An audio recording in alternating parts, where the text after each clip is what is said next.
porque Él es bueno y para siempre su misericordia. Bien, damos la bienvenida a todos los que nos ven también a través de las redes sociales y vamos a leer el pasaje que vamos a meditar en esta tarde-noche. Apocalipsis capítulo 22, versículos del 18 al 21. Es decir, vamos a estudiar la última porción del libro de Apocalipsis. Apocalipsis capítulo 22, versículo del 18 al 21. ¿Lo tienen? Dice la palabra del Señor: yo testifico a todo aquel que oye las palabras de la profecía de este libro, si alguno añadiere a estas cosas, Dios traerá sobre él las plagas que están escritas en este libro. Y si alguno quitare de las palabras del libro de esta profecía, Dios quitará su parte del libro de la vida y de la santa ciudad y de las cosas que están escritas en este libro. El que da testimonio de estas cosas dice: ciertamente vengo en breve. Amén. Sí, ven, Señor Jesús. La gracia de nuestro Señor Jesucristo sea con todos vosotros. Amén. Hasta ahí la palabra del Señor, la palabra que vamos a meditar en esta tarde con la ayuda del Señor. Si Dios lo permite, hoy terminamos el estudio de este libro de Revelaciones o Apocalipsis. Un libro que ha resultado ser interesante y no tan complicado como al principio parecía, ¿verdad? O sea, yendo poco a poco y profundizando en el texto, pues hemos llegado a entender muchas cosas que este libro nos ha enseñado. Yo espero que haya sido de bendición para todos. ¿Ok? Y bien, terminemos con este libro. Yo testifico a todo aquel que oye las palabras de la profecía de este libro. Hay diferentes opiniones sobre quién pronuncia estas palabras, si el apóstol Juan o el mismo Señor Jesús. Más adelante vamos a comprobar clara y sencillamente que quien está hablando es Cristo. ¿Ok? Eh, pero bueno, basta por ahora que prestéis atención al pronombre, ¿no? Yo, que está en armonía con el texto del versículo 16, ¿no? Capítulo 22, versículo 16, cuando dice yo, Jesús. ¿Ok? Pero bueno, por ahora, fuese quien fuese, lo importante, lo verdaderamente importante, y además que está clarísimo, es el mensaje que transmite este pasaje de la Escritura. Aquí hay una clara advertencia de parte del Señor. Si alguno añadiere a estas cosas, Dios traerá sobre él las plagas que están escritas en este libro. Y si alguno quitare de las palabras del libro de esta profecía, Dios quitará su parte del libro de la vida y de la santa ciudad y de las cosas que están escritas en este libro. Dos veces se pronuncia la palabra profecía en este pasaje. De las 7 veces que se pronuncia en todo el libro de Apocalipsis, 4 veces se pronuncia en este capítulo. Y concretamente en estos versículos, 2 veces. Se menciona en el capítulo 1, versículo 3, capítulo 11, versículo 6, capítulo 19, versículo 10, capítulo 22, versículos 7, 10, 18 y 19. 4 veces se utiliza la palabra profecía en este capítulo. Y esto significa que este libro, además de ser apocalíptico, es un libro profético, como hemos podido ver, que nos anuncia todas las cosas que van a suceder al final, en el tiempo del fin. ¿Ok? Y la prohibición es clara: ni añadir ni quitar. Dios no quiere que ni añadamos ni quitemos a su palabra. Y evidentemente se refiere, cuando dice a las palabras de este libro, se refiere al libro de Apocalipsis. Evidentemente se refiere concretamente, exactamente al libro de Apocalipsis. Sin embargo, podemos aplicar esta misma advertencia a toda la escritura. ¿Ok? Nadie debería añadirle nada a la Biblia y nadie debería quitarle nada a la Biblia. Entre otras cosas, porque esa clara. Ah, me acabo de dar cuenta de que tengo el teléfono conectado. Perdónenme, lo desconecto para que no tenga problemas. Decía que además esta advertencia la encontramos no solamente aquí en el libro de Apocalipsis, sino que ya en el Antiguo Testamento ya Dios advirtió a través de Moisés precisamente sobre esto mismo. Quiero que vengan conmigo a Deuteronomio capítulo 4, donde vamos a leer los versículos del 1 al 2.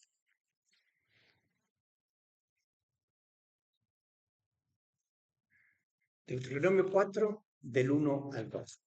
Dice ahí, ahora pues Israel, oh Israel, oye los estatutos y decretos que yo os enseño para que los ejecutéis, es decir, para que los pongáis por obra, y viváis y entréis y poseáis la tierra que el Señor, el Dios de vuestros padres, os da.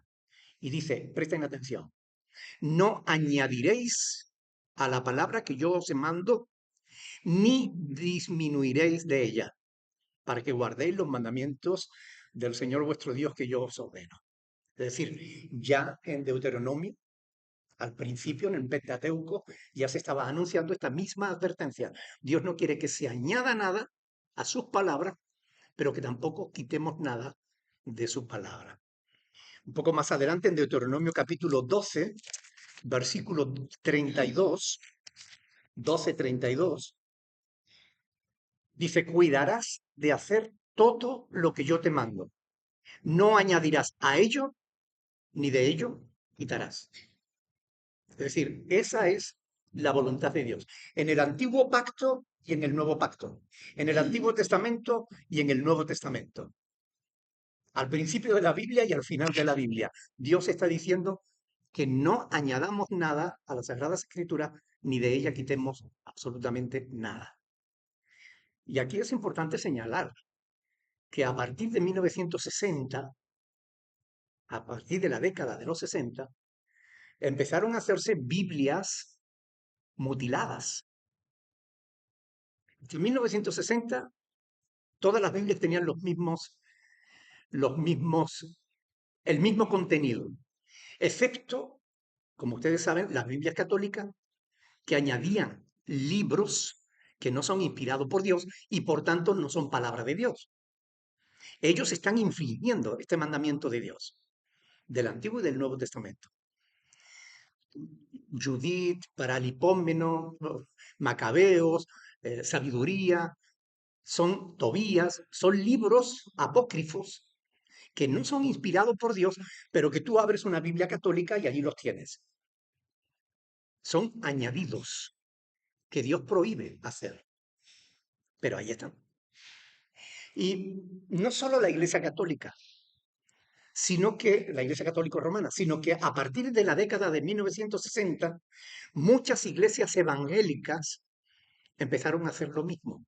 En este caso, en vez de añadir, a quitar. Por ejemplo, algunas iglesias no creen ciertas doctrinas fundamentales de la fe cristiana y empezaron a quitar textos.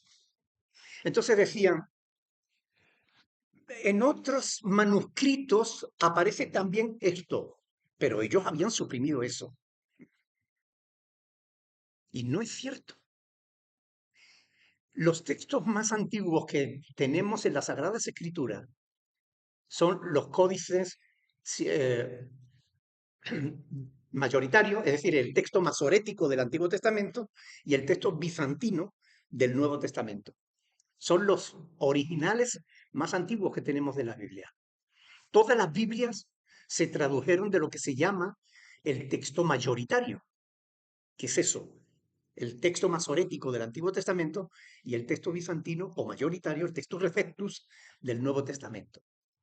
Pero a partir de 1960 empezaron a hacerse Biblias basándose no en esos textos que son, lógicamente, más cercanos a los originales, sino a partir de otros códices, como por ejemplo el códice sinaítico y el códice vaticano, que son códices que datan de finales del siglo IV en adelante, y además son corruptos.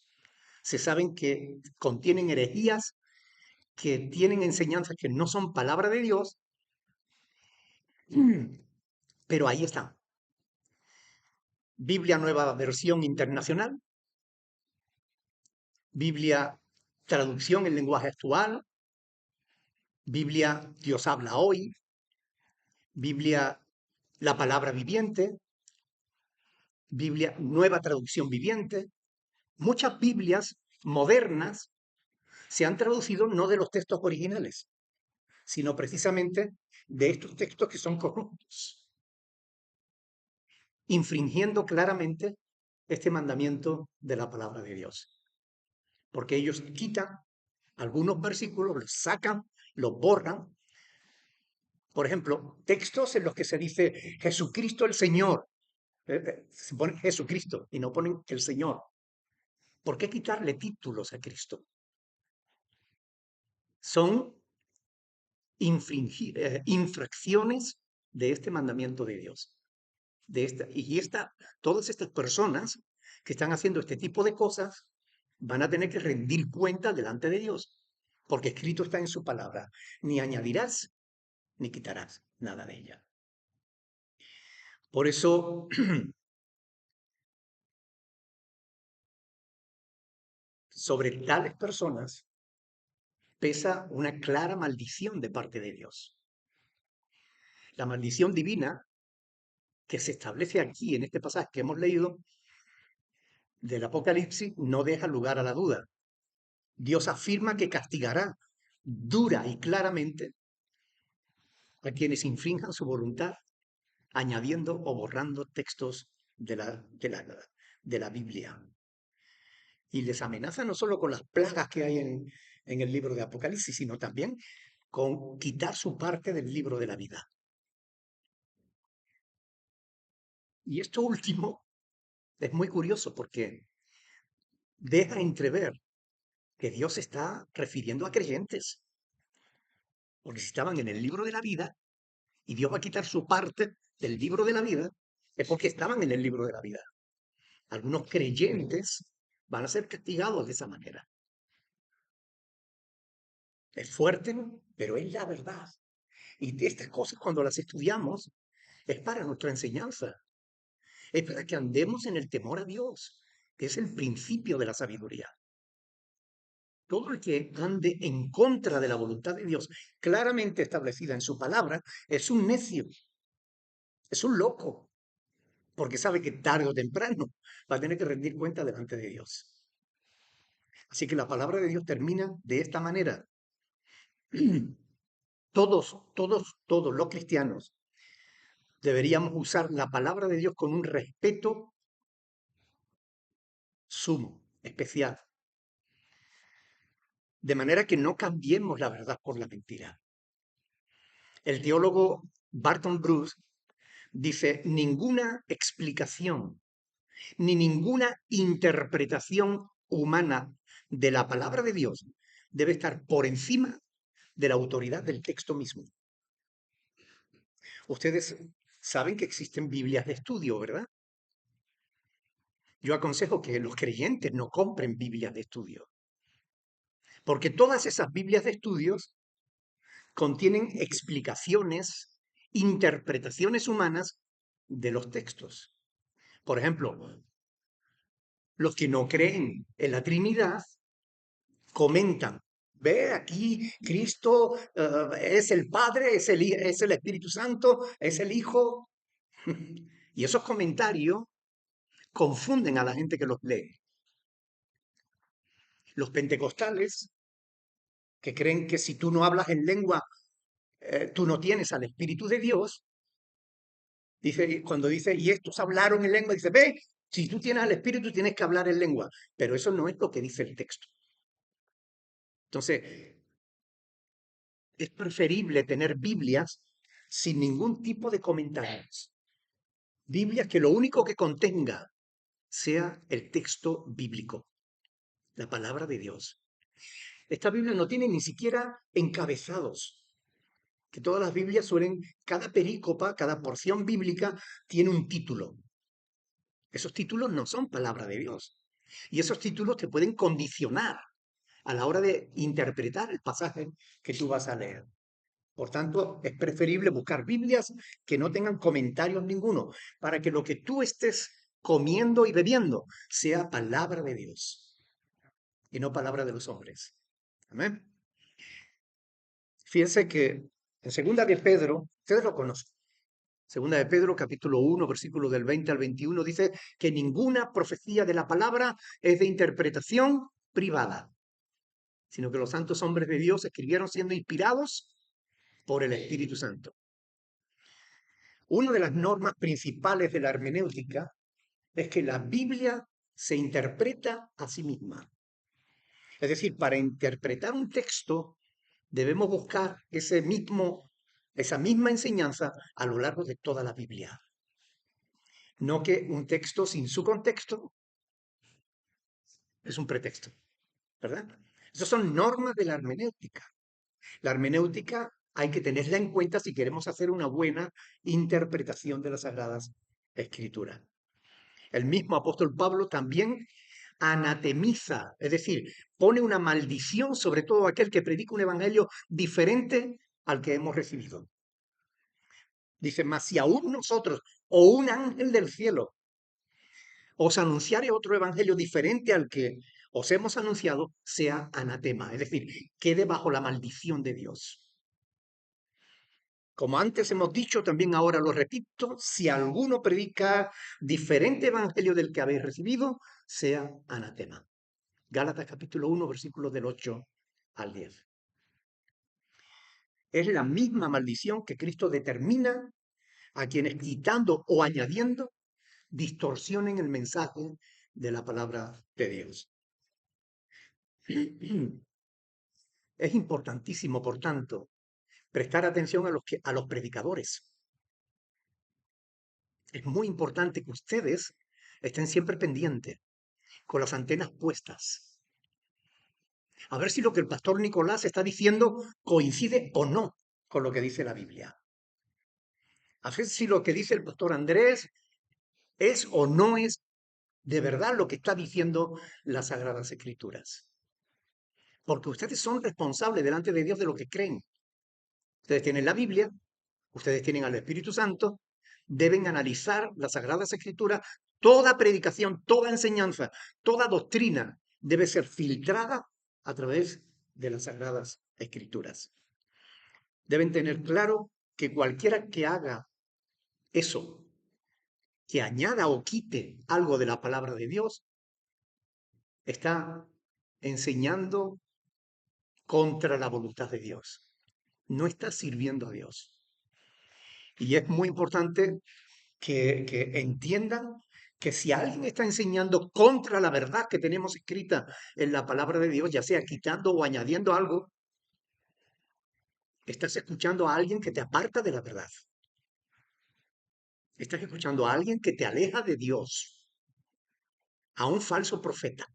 Puede hacerlo por ignorancia, pero eso no les resta responsabilidad ninguna, porque todo el que se pone en un púlpito a predicar debe ser consciente de la responsabilidad que está asumiendo delante de Dios.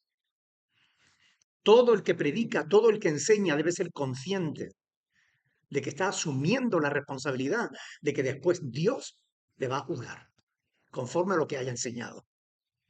El apóstol Pablo dice precisamente eso a Timoteo. Procura presentarte a Dios aprobado, como obrero que no tiene de qué avergonzarse y que usa bien la palabra de verdad. Porque se puede usar mal. Y si la usamos mal, Dios no nos va a aprobar. Procura presentarte a Dios aprobado, pero aprobado no por los hombres, sino aprobado por Dios. Porque tú puedes tener la aprobación de los hombres y tener grandes títulos colgados en tu pared. Pero si no tienes la aprobación de Dios, no te van a servir de nada. Ninguno de tus títulos te va a sacar del infierno. Y esto es importante tenerlo en cuenta. Por eso los creyentes, todos los creyentes, tienen el deber de prestar atención a lo que se le enseña, a ver si es verdad o no es verdad. A ver si el que está predicando o enseñando está añadiendo algo a la escritura o le está restando algo a la escritura. Hoy me encontré con un vídeo de un pastor, creo que se llama, ay, ¿cómo era? Martín Cabrera o algo así.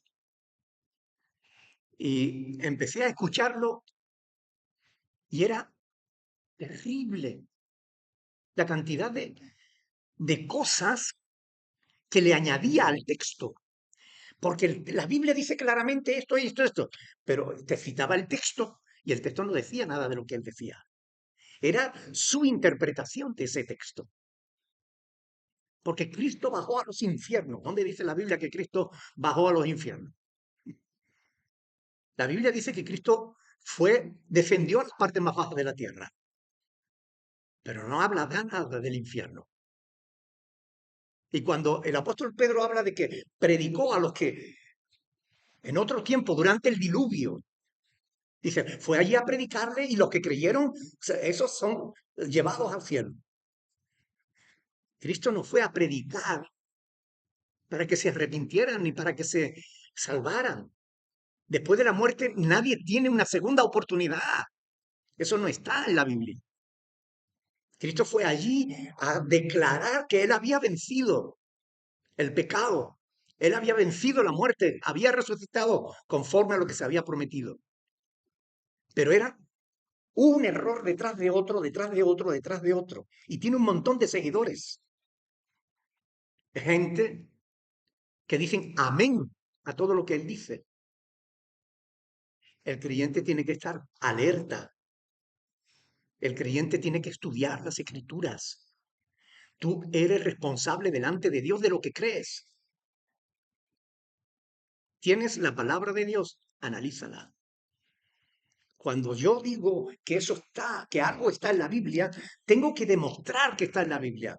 Pero si te cito un texto y es lo que yo digo no está en ese texto, no me creas, porque te estoy engañando. Las plagas que se mencionan en este libro de Apocalipsis incluyen no solamente los castigos físicos, temporales, de los justos juicios de la ira de Dios, sino también la separación perpetua del Señor, siendo excluidos para siempre de la gloria de Dios. Porque así está escrito en Romanos 3:23. Lo dice claramente. Por cuanto todos pecaron y están destituidos de la gloria de Dios. Si tú desobedeces a Dios, estás pecando. Si pecas, estás destituido de la gloria de Dios. Punto. Versículo 20, Apocalipsis 22:20. El que da testimonio de estas cosas dice, ciertamente vengo en breve. Bueno, aquí podemos comprobar quién dice estas cosas. Antes preguntábamos al principio, ¿verdad? ¿Será Juan el que está hablando o será Jesús el que está diciendo estas cosas? ¿Quién es el que ha de venir? Cristo. No esperamos al apóstol Juan, esperamos a Cristo, ¿verdad?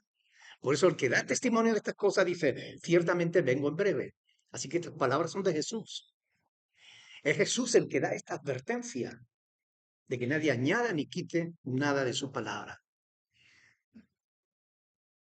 Esta es la manera en que el Señor responde a la súplica que se le hizo en el versículo 17, cuando el Espíritu y la esposa dicen, ven, y el que oye diga, ven. Y Cristo ahora respondiendo dice, ciertamente vengo en breve, ciertamente vengo en breve. Y no sabemos ni el día ni la hora, nadie lo sabe. Lo único que sabemos es que viene y que debemos estar preparados para que su llegada no nos sorprenda. Y aquí está subrayando nuevamente la promesa que hiciera a los discípulos en el siglo primero. ¿Recordáis cuando en el Evangelio de Juan, en el capítulo 14, el Señor les dijo, me voy pero volveré y os tomaré a mí mismo para que donde yo estoy vosotros también estéis? Esa promesa todavía no se ha cumplido, pero se va a cumplir. Y en breve, dice la palabra. Una promesa presente en todas las páginas del Nuevo Testamento. Otra cosa que sabemos es que su regreso será pronto y asombrará a todos. Para los que esperamos el arrebatamiento, los que esperamos el regreso de Cristo, este mensaje de la palabra, pues es una buena noticia. El Señor viene. Maranata. Amén. El Señor viene. Pero para los que no quieren oír ni hablar de esto, cuando el Señor venga, no va a ser una buena noticia. Porque en el fondo, los que rechazan a Cristo y su evangelio serán condenados. Y no porque Dios los haya querido condenar, porque Dios ha dicho por activa y por pasiva, no una, sino muchas veces, y sigue repitiendo hasta el día de hoy, arrepentíos y convertíos, para que sean borrados vuestros pecados. Así que la pregunta que nos tenemos que hacer es si tú vas a ser de los que te salven, de los que esperan a Cristo con fe y lo van a recibir con gozo, o de los que no quieren saber nada de Cristo y acabarán descubriendo que se equivocaron. ¿De qué grupo perteneces tú? Recuerden que su regreso está mucho más cerca ahora que antes, ¿verdad? Cuando Juan escribió estas palabras hace ya casi 2000 años, ahora estamos mucho más cerca de su venida, mucho más cerca que nunca. Por eso tenemos que decir amén, sí, ven, Señor Jesús. Solo decía a Estelita cuando veníamos para acá. Estábamos hablando de lo que hablan los viejos. Perdón, Estelita, yo soy viejo. Tú no. De los achaques. Ay, que si me duele la pintura, que si me duele las cervicales, que si me duele. Ay, Dios.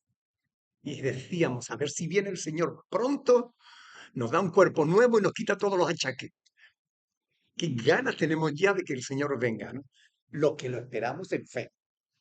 Los que sabemos que nuestros pecados han sido perdonados, no porque nosotros seamos buenas personas, no porque nosotros seamos mejores que los demás, sino porque hemos creído el mensaje del Evangelio, porque hemos creído a Dios.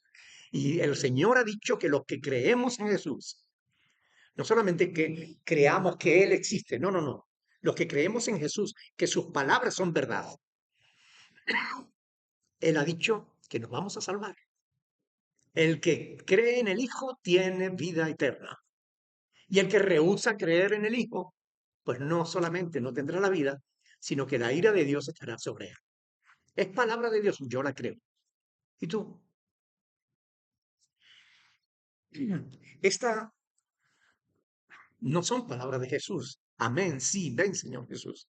Estas sí son palabras de Juan y de todos los que oímos la palabra del Señor, que queremos que el Señor venga pronto. La última oración de fe que se menciona en toda la Biblia y que con toda certeza se va a cumplir. Palabras que nos invitan a unirnos a ese clamor del apóstol para que también nosotros digamos sí, amén. Ven, Señor Jesús. Último versículo de la Biblia. La gracia de nuestro Señor Jesucristo sea con todos vosotros. Amén. Esta breve bendición nos recuerda pues las cartas del Nuevo Testamento y más concretamente las del apóstol Pablo, ¿no? Siempre hay una bendición final en las cartas de Pablo y demuestra que este libro, el libro de Apocalipsis, fue enviado a las iglesias con ese formato, como si fuera una carta. De ahí la bendición de la despedida. La gracia de nuestro Señor Jesucristo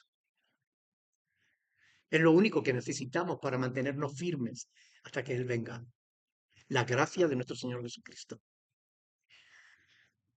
Si no fuera por la gracia de nuestro Señor Jesucristo, ninguno de nosotros podríamos resistir hasta el final. Ninguno. Todos estaríamos perdidos, sin esperanzas y sin Dios en el mundo. Pero su gracia nos sostiene. Por la gracia de Dios somos lo que somos. Porque la gracia de Dios se ha manifestado para salvación a todos los hombres y mujeres. La palabra hombre aquí es tis, que significa persona. Porque la gracia de Dios se ha manifestado para salvación a todas las personas, enseñándonos que renunciando a la impiedad y a los deseos mundanos, vivamos en este siglo sobria, justa y piadosamente, aguardando la esperanza bienaventurada y la manifestación gloriosa de nuestro gran Dios y Salvador Jesucristo, quien se dio a sí mismo por nosotros para redimirnos de toda iniquidad y purificar para sí un pueblo propio, celoso de buenas obras. Y esto es lo que tenemos que hablar: exhorta, habla, exhorta, reprende con toda autoridad y que nadie te menosprecie. Tito capítulo 2, versículos del 11 al 15. Y con esto llegamos al final del libro. No con tristeza ni con pesimismo, a pesar de los juicios tan terribles que contiene este libro, para nosotros está lleno de esperanza, para los que creemos en el Señor, para los que hemos depositado nuestra fe en Dios y en su palabra. Así que termina como si fuera un culto de adoración a Dios. La gracia de nuestro Señor Jesucristo sea con todos vosotros.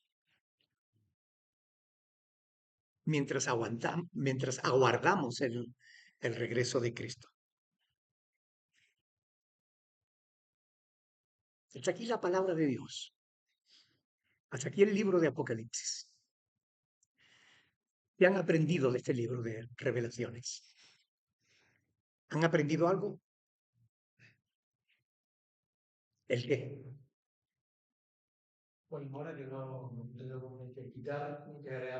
Por ejemplo, hemos aprendido que no hay ni que quitar ni que añadir nada a la palabra de Dios. ¿Qué más hemos aprendido de este libro de Apocalipsis?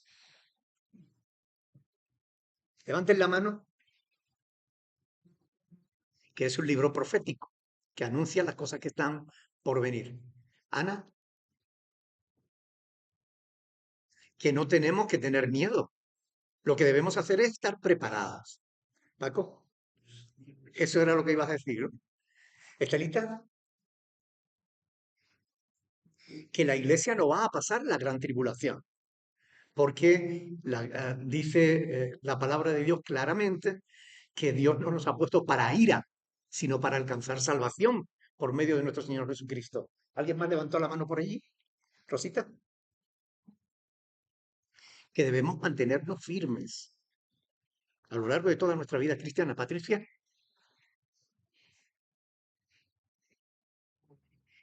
la desobediencia de la palabra de Dios tiene graves consecuencias. Puede dar el traste con nuestra vida en el infierno, en el lago de fuego.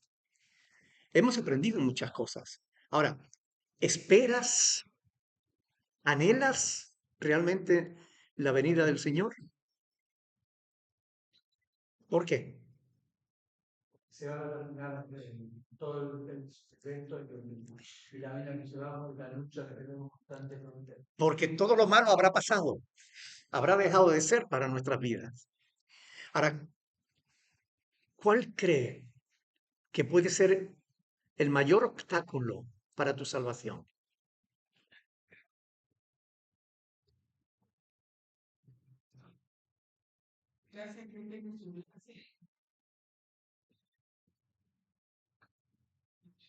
El pecado. El pecado es nuestro mayor obstáculo. Por eso no debemos pecar. Y si alguno hubiera pecado, abogado tenemos para con el Padre, Jesucristo el justo. Y Él es la propiciación por nuestros pecados. Y no solamente por los nuestros, sino también por los de todo el mundo. Pero es necesario que el que quiera el perdón de Dios se arrepienta de sus pecados y abandone sus pecados. ¿Ok? Si confesamos nuestros pecados, Dios es fiel y justo para perdonar nuestros pecados y limpiarnos de toda maldad. Primera de Juan, capítulo 1, versículo 9. ¿Qué significa para ti todo cuanto Dios ha prometido en su palabra. Esperanza, que es verdad. ¿Perdón? Él cumple lo que promete. Miren, si algo aprendemos de este libro es que los seres humanos merecemos el castigo divino, porque somos pecadores y merecemos el castigo divino. Pero también aprendemos que la gracia de Dios es maravillosa. Y fue la gracia de Dios lo que hizo posible que Cristo diera su vida por nosotros. Cristo derrotó las huestes espirituales de maldad para otorgarnos a nosotros la victoria, para que pudiéramos compartirla con Él. Otra cosa que aprendemos en este libro es que Dios es soberano.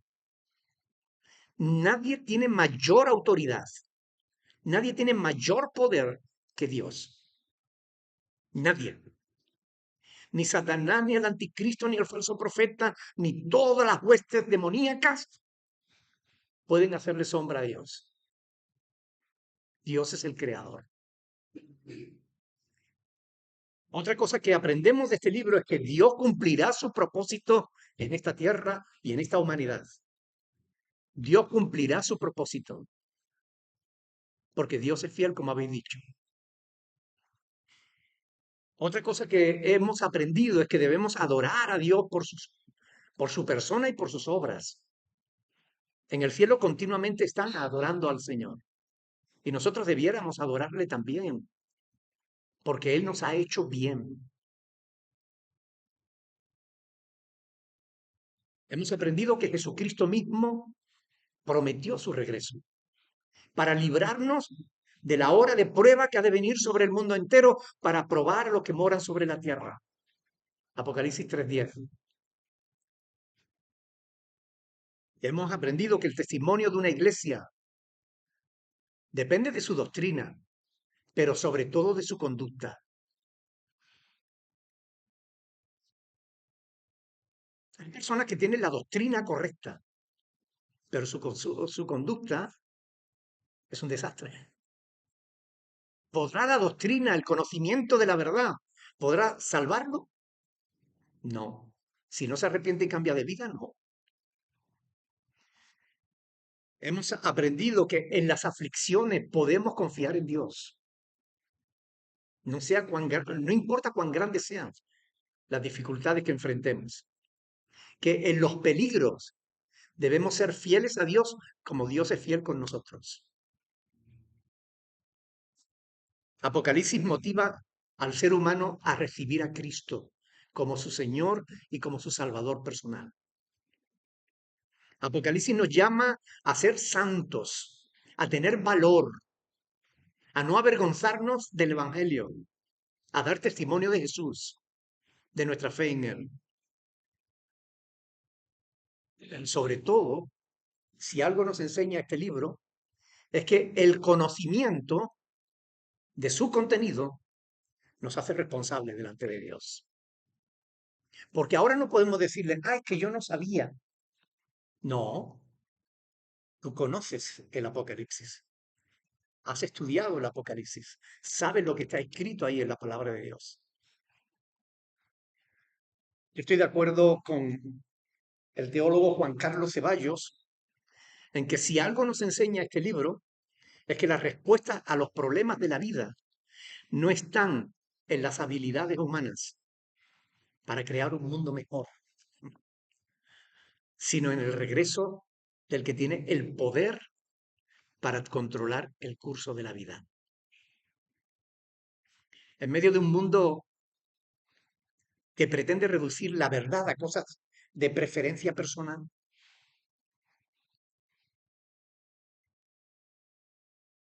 ahora es dependiendo de cómo tú te percibas la verdad. En medio de un mundo así, nosotros como la Iglesia de Cristo tenemos que levantar una voz profética que anuncie la verdad de la palabra de Dios, la verdad en Jesucristo. Y este libro es un libro teocéntrico, es decir, Dios está en el centro de este libro y confronta esa visión que el mundo tiene de divinizar lo malo, la idolatría, la perversión, la política de la inmoralidad, la ecología. Todo se diviniza hoy. Todo lo malo me refiero. Lo temporal, lo efímero. Mientras que lo eterno se menosprecia, se deja a un lado. No, no me interesa. No me hable de esas cosas. Pero el cumplimiento de estas profecías que hemos estudiado van a demostrar la vanidad de las mentiras humanas y van a demostrar la veracidad y la fidelidad de la verdad del eterno Dios, de la palabra de Dios. Y hay que estar listos para cuando todo esto suceda. Ocupémonos de compartir con la gente que no lo sabe estas cosas. Y hay mucha gente que no lo sabe. Hay que estar listos y preparados. Pero la predicación de la verdad solo tendrá valor si además de predicarla, la vivimos. Porque ya la gente no cree palabras. La gente quiere ver hechos. Una vida que sea capaz de demostrar que vale la pena vivir por Dios. Que vale la pena defender las Sagradas Escrituras. Vale la pena incluso arriesgar la vida por ello.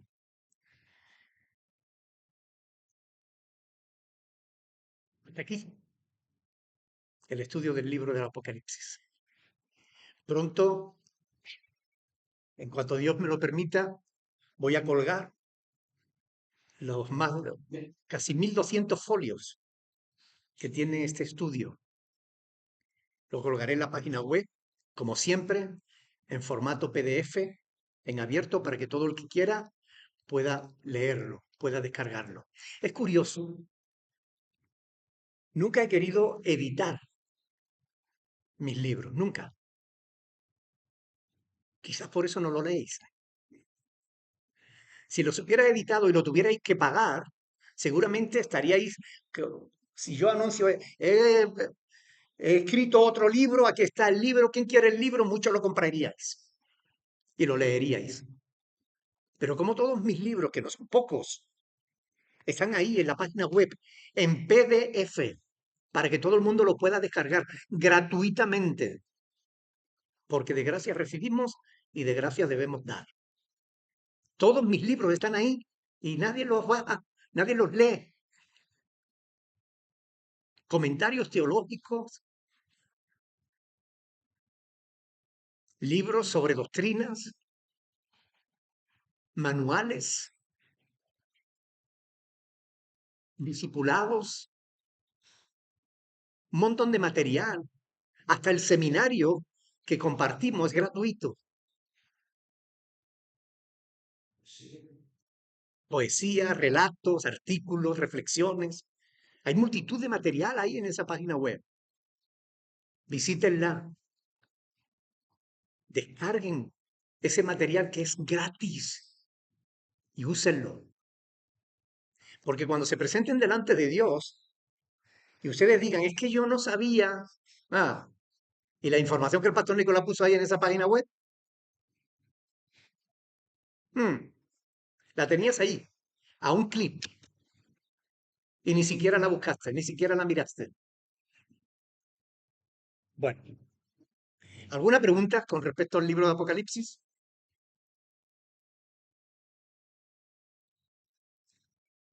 ¿Puedes traerle un micrófono a Paco, por favor?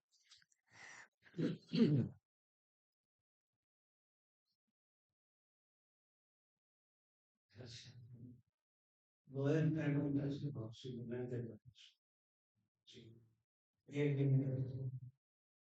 Como este libro, ¿no? Muchas iglesias, muchos pastores, mucha gente, pues no quieren compartir sobre él. Lo ve también. y vemos la sencillez y la bendición que es para nuestra vida. Y la verdad es que mucha gente se pierde eso precisamente por esta gente, ¿no? Estas personas, estos pastores, que realmente es otra parte de quitar. Claro, es que hay que estudiar. Para enseñar hay que saber y para saber hay que estudiar. Y a veces, pues, muchos pastores siguen la ley del menor esfuerzo. Entonces, como no estudian, pues un libro del Apocalipsis les resulta muy complicado. Entonces lo dejan a un lado y cogen un texto de aquí, otro de allí, y dan su sermoncito o su enseñanza y ya está. Pero hay que estudiar. Y los creyentes también, no solo los pastores. ¿Mm? Gloria a Dios. ¿Alguien por allí en las redes sociales le ha hecho preguntas? No. Bueno, solamente decirles, hay varias propuestas para que a partir del próximo jueves comencemos a estudiar otros libros. Está la propuesta del libro de Job, la propuesta del libro de Isaías y la propuesta del libro Malaquías. Entonces, y Santiago también. Eh, entonces, eh, por número de votos, ¿ok? Deberíamos comenzar estudiando el libro de Job. Pero, eh, Malaquías es un libro muy cortito, tiene solo 4 capítulos. ¿Perdón? Santiago también. Eh, por tanto, Malaquías, por el contenido, es mucho más interesante ha tenido más votos que Santiago en este caso. Vamos a estudiar primero Malaquías, que es muy pequeñito, y después estudiamos ah, Job, que tiene muchísimos votos, ¿no? Porque Isaías es un libro muy largo, no creo que yo pueda terminarlo, pero a ver hasta donde el Señor nos permite, ¿vale? Vamos a comenzar con el libro de Malaquías y espero que estén orando para que también sea un libro de bendición. ¿Ok? Es un libro cortito, pero es un libro que contiene muchas enseñanzas importantes espirituales para nuestra vida. ¿Ok? Muy bien, pues dicho esto, nos ponemos de pie y damos gracias al Señor por su palabra.